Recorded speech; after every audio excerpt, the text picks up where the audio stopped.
You can be prayerful and active doing things. Pero what are we doing kapag nandun ang temptation? Tandaan niyo po, hindi lang ito sa lust.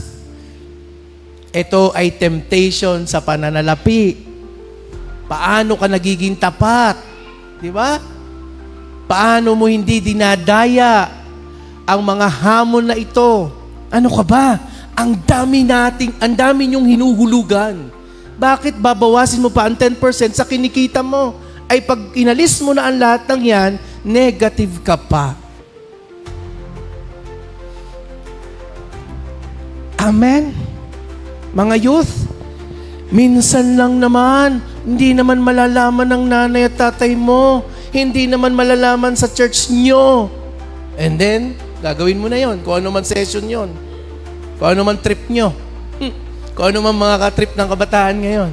Nawa naman, walang gumagawa nun sa To God Be the Glory Family. Amen ba mga youth? Amen? I pray na after nyo marinig ito, mas magiging sensitive tayo not to give in temptation. Why? Kasi this time, alam na natin na ang temptation pala hindi lang pang mag-asawa, hindi lang pang mag-jowa. Ang temptation pala ay sa lahat ng aspeto ng ating buhay.